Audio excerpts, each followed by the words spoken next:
Good evening and thank you for tuning in. This is The Truth Matters. I am Vanelda Harris, and with me today is the General Secretary of the People's Progressive Party Civic, Dr. Bharrat Jagdeo, and he is here today to address the concerns of persons, especially in the Region 4 area and Georgetown, who would have reached out to us to get clarifications on some of the plans that they would have seen outlined in the PPPC's manifesto for 2020 to 2025. Dr. Jagdeo, thank you for joining me on the program. Yeah, thank you.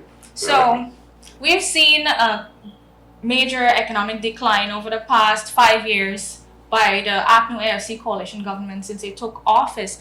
What is your take on, what is your assessment of their performance since they've taken office? Well, first of all, the platform, often when you speak on the platform, it's very hard to give an in-depth assessment of the performance of the economy and even the remedies that we have put in place in our manifesto. And I do not think time would allow us now on a short program to go into that in great detail. What we pointed out is that we have been in a period of unclear economic policies. What we saw from this government that inherited an economy that had been growing for 10 continuous years. We had more and more people finding jobs. We had the reduction of taxes, etc., to make people own more things, lower cost of living, etc. They came in with a new philosophy. And the new philosophy seems to be to boast about how much taxes they collect, to argue, to have rhetoric as policies. You can't run a country on rhetoric. You can't run a country on slogans like green state economy, that decade of development, that sort of rhetoric. You have to have specific policies. So what happened in a nutshell? They spent over $1 trillion. They borrowed 900 million, burdening the next generation. They increased taxes by $92 billion per year more. And all of our productive sectors are now in decline. We've lost 30,000 jobs. And the welfare system has been practically dismantled for pensioners, for children, etc. And therefore, this is their legacy, a legacy of decline. We have outlined in our manifesto a series of measures that we believe will overturn this economic philosophy. We have to focus back on creating jobs for our people. So the first thing we have to do is to make sure we remove the obstacles to job creation. And that is why we said we're going to reverse the taxes that they put in place, on machinery and equipment, taxes on exports, etc. So our miners can go back to work, people in the forestry sector, construction industry, sugar and rice, etc. Secondly, which is everybody knows now in the campaign, we want to tackle the reversal of taxes that impact on cost of living, like VAT on water, electricity, on medicine, foodstuff, etc. These will have a huge impact on people's pockets. It puts more money in people's pockets. So when you reduce all of these taxes, you can put $91 billion back, 92 maybe now, $92 billion back in people's pockets that they increase, and then the government is collecting in increased taxes. These are we plan to give more help to people directly. So the pensioners will see their pension double. That puts 45 million US dollars more per year in the pockets of the pensioners, $9 billion. Then with the children's grant, that will be $8 billion more per year, taking it up to $50,000. So these things can help. 20,000 online scholarships, because we believe that a lot more people should go have university education and technical training, and they can't afford it.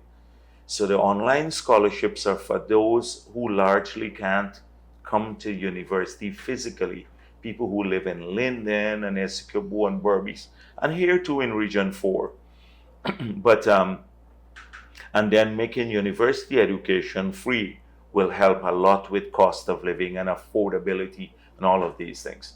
And then really going back to taking government out of people's lives.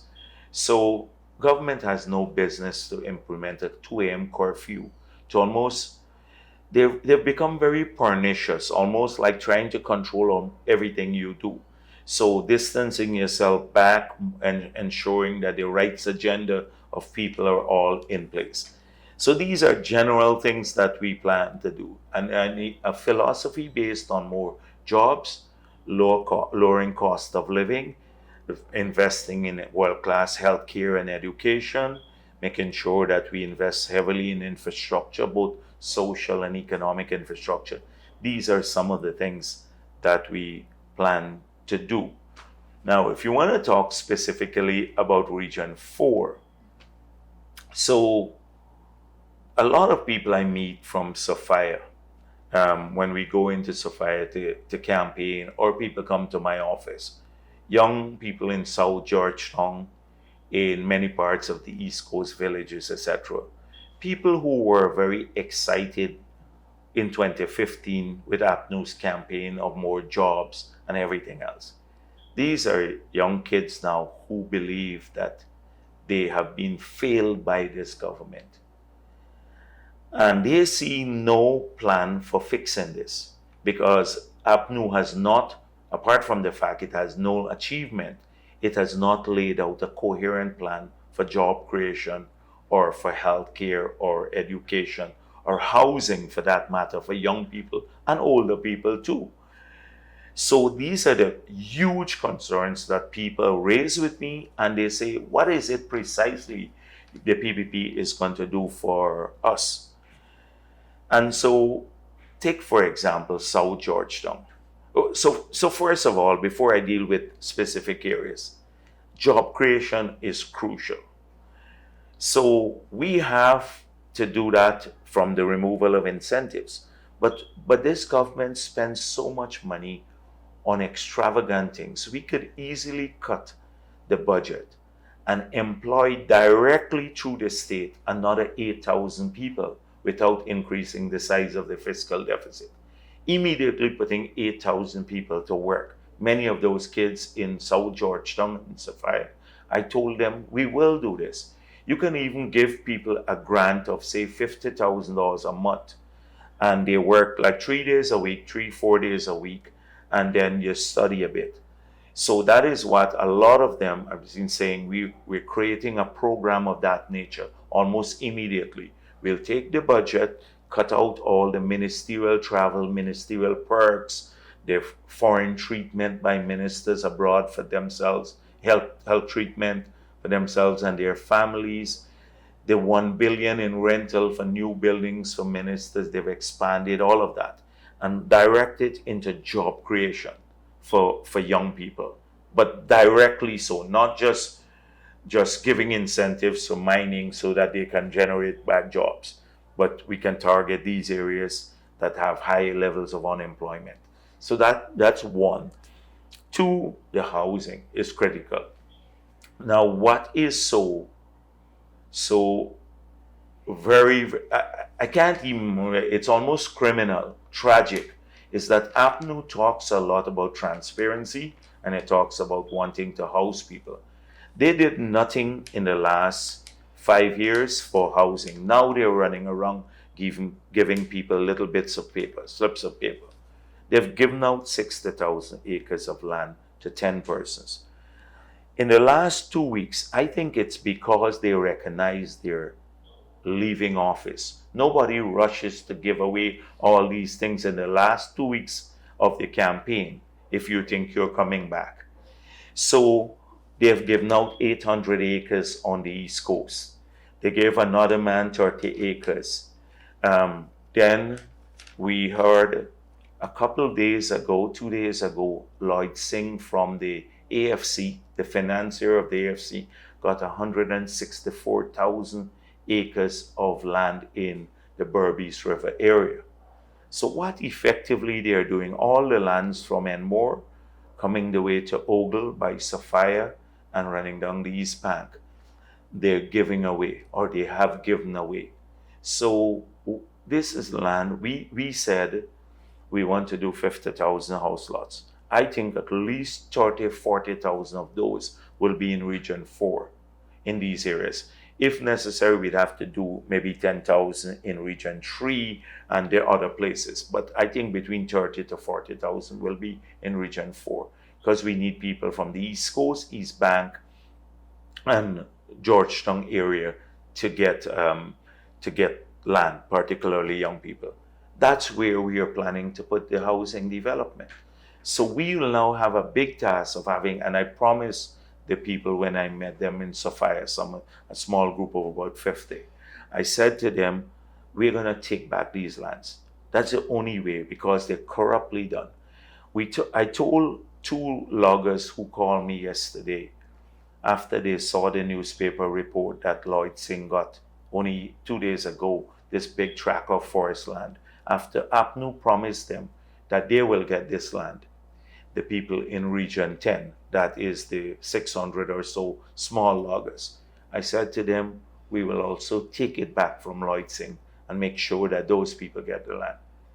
So this is on housing. So people who live in South Georgetown or in Sophia, all these areas, they're now running around telling people, oh, vote for us, you'll get a plot of land. But they've given away most of the land already to their friends and cronies and collected huge bribes. The only way of addressing this is getting this done. Then we have to open up more lands in Region 4. So we want to build have at least 6 to 8 lanes. We want to have 6 to 8 lanes going from Georgetown to Mahaika, and another 4-lane road directly from around Ogle, South Georgetown, all the way to Sue's Dyke, with 2 feeder lanes that you don't have to go onto the highway directly. So that means you're going to have at least 8 to 10 lanes going for part of the way on the East Bank, and then all the way to the 6 lanes going up all the way to the highway. That will open up all these lands. So people can get a plot of land in this region and still come into Georgetown within 20 minutes to work, etc. And we can move more business out into these areas too. A lot of these things we have not been able to explain on the campaign trail because the rallies, a lot of people don't want to hear that. In South Georgetown itself, we have to fix drainage. That's a key issue, infrastructure. It floods too often. Now that we have more money, resources, etc., we have to fix these. In Sophia, they are now fixing some roads, but we left $30 million from the IDB loan to do that. But they're telling people they're doing it, like how the East Coast Road is left by the PPP, etc. So there are lots of things that we have to do for this region: job creation, housing, lower cost of living, better education. But not just for, we have a plan for each region, but you asked me for Region 4 and Georgetown what we're doing. Okay, great. Now, the oil and gas sector is a major concern for a lot of persons across Guyana. So I'm sure that the persons in South Georgetown also want to know how they are going to benefit from oil and gas. We've seen great incompetence, corruption, the most recent one being that the Guyanese would have lost out on $55 billion in that contract. So, and we know that the People's Progressive Party Civic has committed to renegotiating contracts. So what is your take on all of this? Well, the first thing is that this criminal act of giving away our patrimony, our oil resources, that the Granger administration has perpetrated on the country has to be reversed. The oil, we worked very hard. From 1999, we were pushing to get to this stage where we discovered oil just before the government changed the last time. And now the contract had come to an end. That was a prospecting license. And then in the contract negotiations, it's now been revealed that based on their own report, that Exxon wrote the negotiating brief for the government to negotiate with them, and they rushed to do it without ignoring all the experts' advice. You saw the Washington, the Journal yesterday. It was Wall Street Journal that came out with a report that said the advisors said to them, argue for 10 to 15% royalty. They argue for 2%. And then the Minister of Finance said he thought the signing bonus was a gift, the 18 million US dollars. So, and they said that Granger's cabinet knew about it. Granger knew about it. So imagine they're very silent on it now, totally silent. They don't give interviews, etc. They're scared of it being revealed what truly happened. And we have to investigate what happened. But more importantly, we made it clear to the oil companies, we are not APNU. They have to respect our country. They will make money here, but they have to respect our country, and more has to be shared with Guyana. We have to get our fair share of the oil deal. So we have committed to changing this, getting more for our country. They have not a single word in their manifesto spoken about reversing anything. So if you get them back again, really, that is what we have to live with. We have to ensure that more of this money is spent on our people, on education, on cash grants, on jobs. Nobody is going to treat any Guyanese unfairly. Workers and our under PPP government, not the foreigners. Not the foreigners. They have a right to, they can come and enjoy the prosperity too, because they bring capital here. But it's our people trying to benefit from this. And we've lost about 15 million Guyana dollars per person because of this Granger's administration incompetence. So that's very, very clear. We have outlined in our manifesto how we want this managed. We have to include APNU, even if they're in opposition, in the management too, because we want to have a national position. We want to criminalize non-disclosure. So the Minister of Finance could go to jail for 10 years if he doesn't disclose all the revenue. We want to make sure that our people get high-paying jobs. We want to take 500 of our brightest people and send them abroad to study, kids from all over the country, so that they can then manage the industry 5 years, 10 years down the line. We have a national core. We have to have a local content policy to force the oil companies by law to employ local people and buy from local businesses. We're not going to tolerate their extravagance, like Exxon is building a headquarters now here that we'll have to pay for, which is 80 million. The Marriott, the top cost us 55 million, and we must pay for that. There's no way that's going to happen.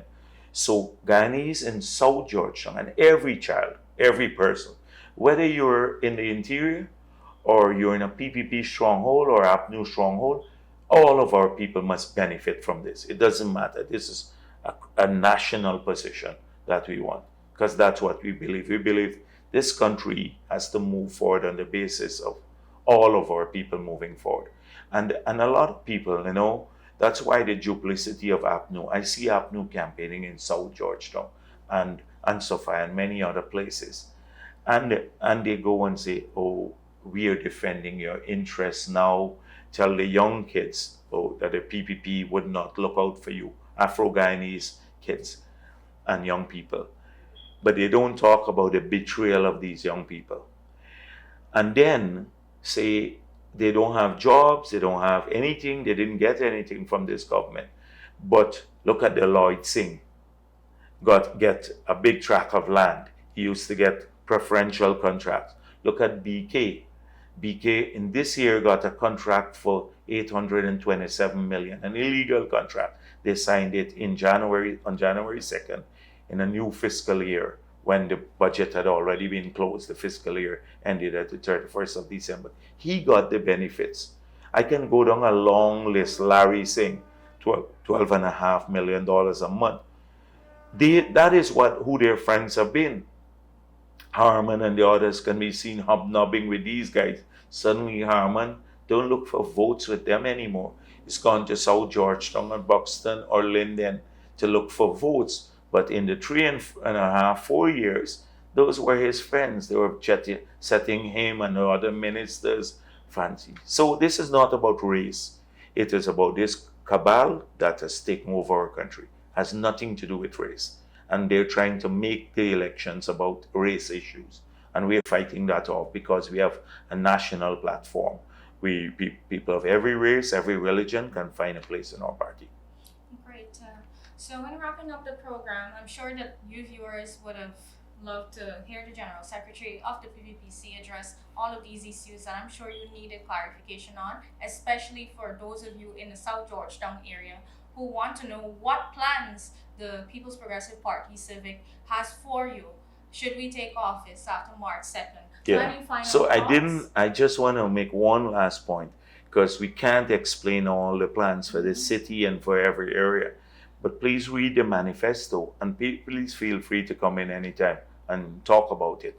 But we have detailed plans because we that's how we believe that you have to plan for these things to happen. We don't have a vague vision of development. We have an actual vision that is very specific in terms of policies, etc. So I want to urge people, your viewers and others, to read about our plans that I couldn't explain in great detail here again today. Thank you. Yes, thank you for being on the program, Dr. Jagdeo. And like our General Secretary said, go through our manifesto. You are going to see detailed plans that we have should we take office. And elections is just in a matter of hours. And so we would like to urge you to come out and mark your X next to the cup because the People's Progressive Party Civic is the only party that can take our country forward and that can lead our country into prosperity. We believe in equal opportunity for all Guyanese, regardless of your race, your class, or your creed. So we urge you to come out and support us. Thank you for tuning in. I am Vanelda Harris.